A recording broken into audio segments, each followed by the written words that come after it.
Hi, in this video we will discuss another important case related Pakistani history is डोसो case. डोसो case के facts हम first discuss करते हैं। डोसो जो था एक पर्सन था जिसने जो है ना मर्डर कमिट किया था और उस मर्डर के उसमें उसको अरेस्ट किया गया और जिरगा के हवाले कर दिया। जिरगा ने जो है उसको एफसीआर के अंदर जो है डील किया और उसका ट्रायल चलाया और उसको सेंटेंस दी। अब जो है डोसो ने इस सेंटेंस को हाई कोर्ट में चैलेंज किया और ये आर्ग्यू किया कि डोसो जो है वो एक पाकिस्तानी सिटीज़न है और पाकिस्तान के पास अपना कॉन्स्टिट्यूशन है 1956 का।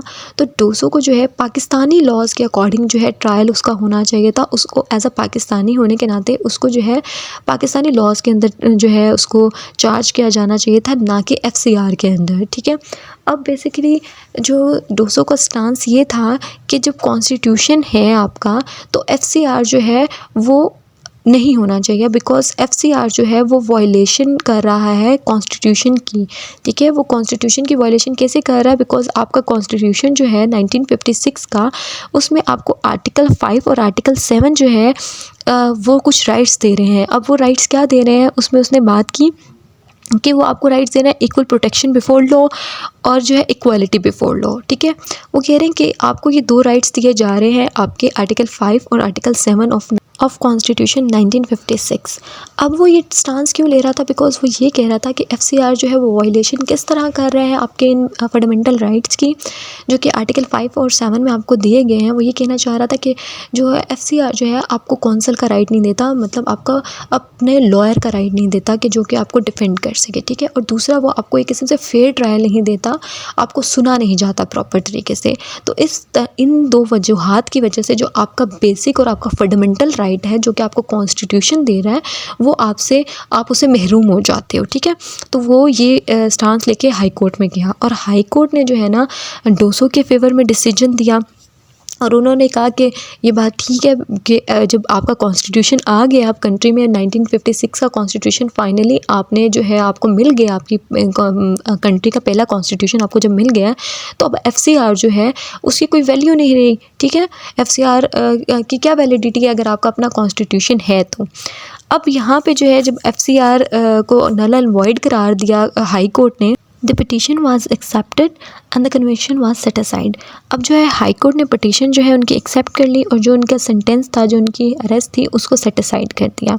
तो फिर जो है जो आपकी स्टेट थी वो अपील ले गई सुप्रीम कोर्ट में और जब सुप्रीम कोर्ट ने इसकी हेयरिंग की डेट जो है वो फिक्स की 13 अक्टूबर 1958। ठीक है, अब ये डेट आपने याद रखनी है कि 13 अक्टूबर 1958 को जो है डोसो केस जो है सुप्रीम कोर्ट में सुना जाना था अपील के लिए।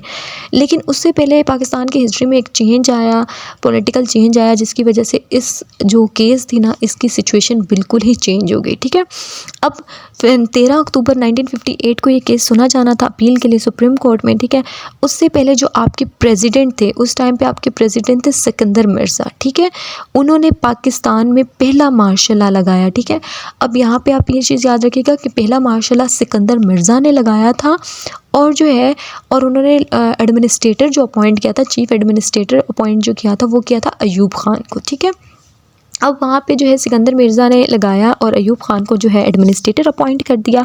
और ये मार्शल लॉ कब लगा? ये मार्शल लॉ लगा 7 अक्टूबर 1958 को, यानी कि जो हेयरिंग की डेट थी उससे पहले जो है आपकी कंट्री में मार्शल लॉ लग गया।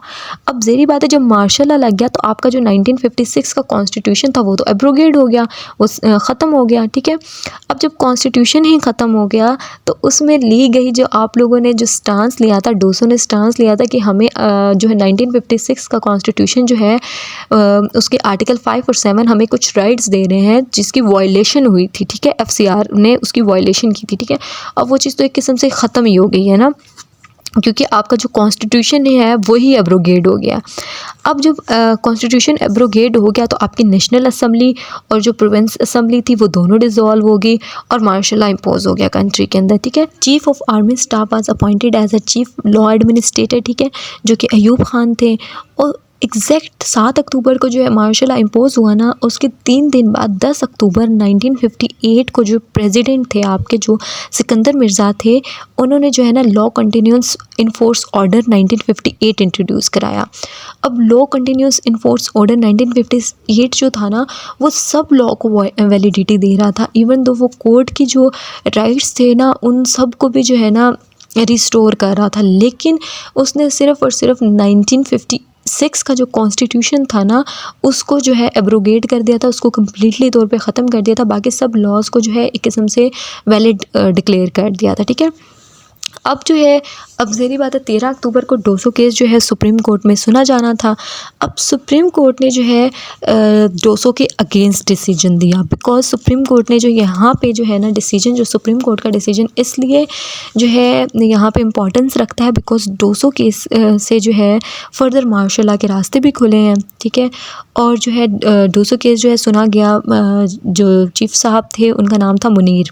ठीक है, मुनीर साहब ने ये केस सुना और उन्होंने कहा कि अ सक्सेसफुल रेवोल्यूशन और successful coup is an international recognized method to of changing a constitution. ठीक है, उन्होंने कहा कि एक सक्सेसफुल रेवोल्यूशन जो होती है और सक्सेसफुल कॉप जो होती है, वो इंटरनेशनली लेवल पे रिकग्नाइज़ की गई है। माना जाता है इस चीज़ को कि अगर एक सक्सेसफुल रेवोल्यूशन हो और लोग उसको रेजिस्ट ना करें, लोग उसके अगेंस्ट ना खड़े हों, बोले ना, तो आप ये कंसिडर कर सकते हो कि इस तरह आप कॉन्स्टिट्यूशन को चेंज कर सकते हो, क्योंकि पब्लिक उस पर खुश है, पब्लिक को कोई इशू नहीं है उस पर। ठीक है, तो ये उन्होंने बात की।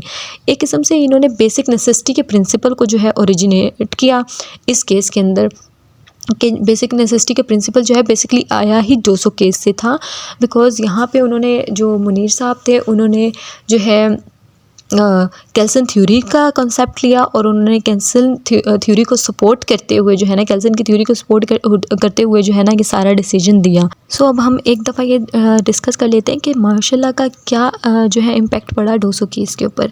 जैसे हमने पहले डिस्कस किया अभी कि हाई कोर्ट ने जो है डिसीजन अपना किस बेस पे दिया था। ठीक है, हाई कोर्ट ने डिसीजन दिया आर्टिकल 5 और आर्टिकल 7 को देखते हुए, जो कि हमारे कॉन्स्टिट्यूशन के अंदर थे 1956 के, जो कि हमें कुछ राइट प्रोवाइड कर रहे थे। ठीक है, अब वो राइट्स जो थे वो फंडामेंटल राइट थे। ठीक है, एक सिटीज़न के, तो उन राइट्स को देखते हुए जो है हाई कोर्ट ने डिसीजन दिया अपना, और उनका जो सेंटेंस थी, जो उनकी अरेस्ट थी, उसको वॉइड डिक्लेयर कर दिया और उनको रिलीज़ किया। ठीक है, अब मार्शल लॉ का क्या इम्पेक्ट पड़ा। अब मार्शल लॉ आया तो ऑब्वियसली आपका कॉन्स्टिट्यूशन एब्रोगेट हो गया।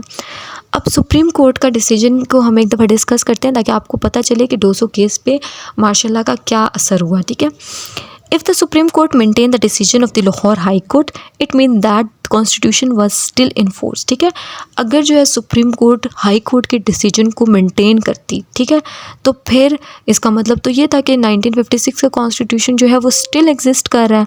तो अगर 1956 का कॉन्स्टिट्यूशन एग्जिस्ट कर रहा है, तो आपके ऊपर यहाँ पे क्वेश्चन आ जाता कि मार्शल लॉ का क्या स्टेटस है, फिर साथ ही लॉ कंटिन्यूस फोर्स ऑर्डर का क्या स्टेटस है, और साथ ही साथ आप लॉ एडमिनिस्ट्रेटर को भी चैलेंज कर देते हैं।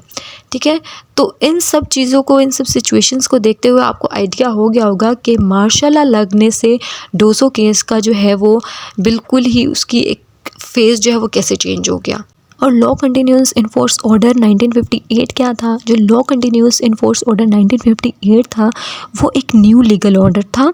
ठीक है, जो कि प्रेसिडेंट की तरफ से दिया गया था। ठीक है, प्रेसिडेंट सिकंदर मिर्ज़ा की तरफ से दिया गया था, जिसने ओल्ड ऑर्डर को रिप्लेस किया था। ठीक है, अब ओल्ड ऑर्डर हमारे पास क्या था। ओल्ड ऑर्डर जो हमारे पास था वो 1956 का कॉन्स्टिट्यूशन था। ठीक है, इस जो लॉ इन्फोर्समेंट ऑर्डर था, उसने सब लॉज को वैलिडेट कर दिया था, इवन के कोर्ट के जुरिडिक्शन को भी रिस्टोर कर दिया था। लेकिन जो है उसने सिर्फ़ और सिर्फ जो है 1956 के कॉन्स्टिट्यूशन को जो है एब्रोगेट कर दिया था। अब इस चीज़ को भी समझने के लिए मैं आपको जस्ट छोटे से एक बैकग्राउंड में ले जाती हूँ। अगर आप देखें पाकिस्तान की हिस्ट्री, तो पाकिस्तान में जो पहला कॉन्स्टिट्यूशन आया ना, वो पार्लियामेंट्री गवर्नमेंट लेकर आ रहा था। ठीक है, अब पार्लियामेंट्री गवर्नमेंट से क्या था, सिकंदर मिर्ज़ा जो थे हमारे पास, ठीक है, वो चाह रहे थे कि पावर सारी उनके पास रहे। लेकिन अगर कॉन्स्टिट्यूशन आता और कॉन्स्टिट्यूशन के थ्रू इलेक्शन होते, तो सारी पावर जो है वो प्राइम मिनिस्टर के पास चली जाती, जो कि सिकंदर मिर्ज़ा चाहते नहीं थे।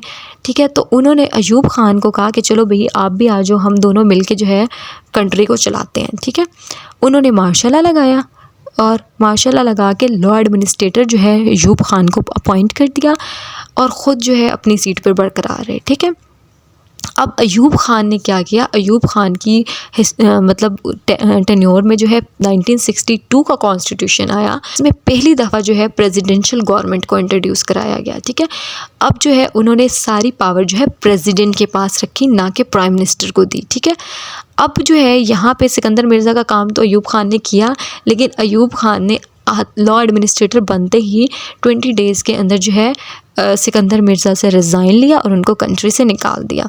ठीक है, तो अब आपको यहाँ पे समझ आ गई होगी कि सिकंदर मिर्ज़ा को क्यों ज़रूरत पेश आई 1956 का कॉन्स्टिट्यूशन एब्रोगेट करने की या मार्शल लॉ लगाने की, बिकॉज़ वो पावर को अपने पास सेव करके रखना चाहते थे। वो नहीं चाहते थे पावर प्राइम मिनिस्टर के पास जाए और उनकी जितनी भी पावर कंट्री में है वो ख़त्म हो जाए। ठीक है, अब हम बेसिकली वापस अपने टॉपिक पे आते हैं।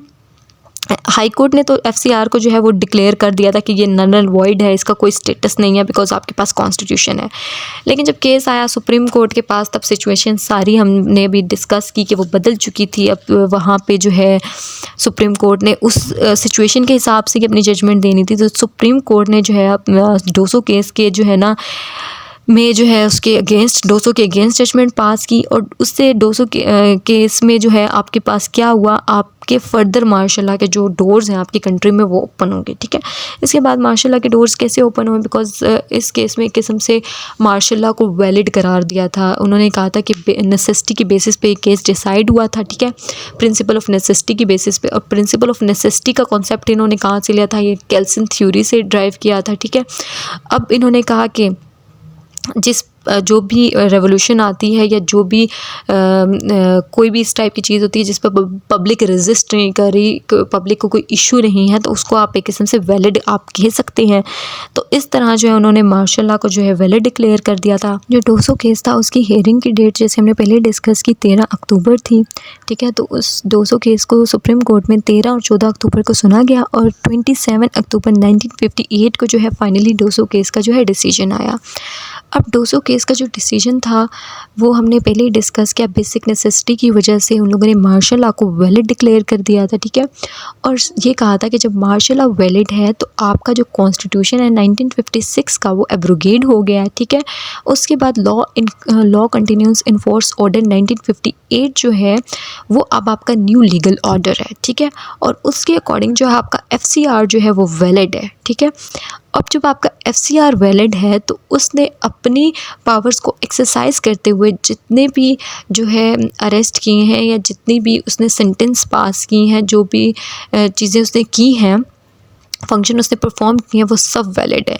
ठीक है, तो इसके अंदर दोबारा से जो डोसो केस को जो है, डोसो की अरेस्ट को जो है या उसके सेंटेंस को हाई कोर्ट ने इनवैलिड डिक्लेयर किया था, उसको सुप्रीम कोर्ट ने दोबारा वैलिड डिक्लेयर कर दिया। ठीक है, और यहाँ पे जो है अब ऑब्वियसली डोसो केस के ऊपर क्रिटिसिज्म भी था। ठीक है, अब वो क्रिटिसिज्म जो क्या था, उस बेंच के ही जज ने जो है उसको क्रिटिसाइज़ किया और ये कहा कि जो है आर्टिकल 5 और 7 के अंदर जिन राइट्स को डोसो ने जो है अपने लिए चैलेंज किया था कि ये राइट मुझे मिलने चाहिए, वो राइट जो है एक फंडामेंटल राइट है और आप ये नहीं कह सकते कि वो कॉन्स्टिट्यूशन में रिटन है।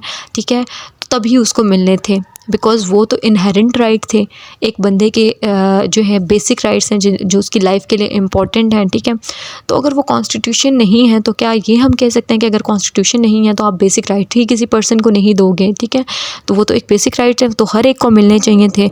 और सेकेंड उन्होंने कहा कि आपने इस केस को इतनी जल्दी वाइंड अप क्यों किया, आप वेट भी कर सकते थे कि हो सकता है कि लॉ इन्फोर्समेंट ऑर्डर 1958 के अंदर कोई चेंजिंग आ जाती या फर्दर कोई इसमें पॉलिटिकली या किसी भी तरह से आपके इस केस की सिचुएशन को बदला जा सकता था। तो ये छोटा सी इसका ऊपर क्रिटिसिज्म था, लेकिन बहुत इंपॉर्टेंट क्रिटिसिज्म था। ठीक है, अगर आपको वीडियो अच्छी लगी हो तो प्लीज़ लाइक करें और फ्रेंड्स के साथ शेयर करें। जज़ाकल्लाह।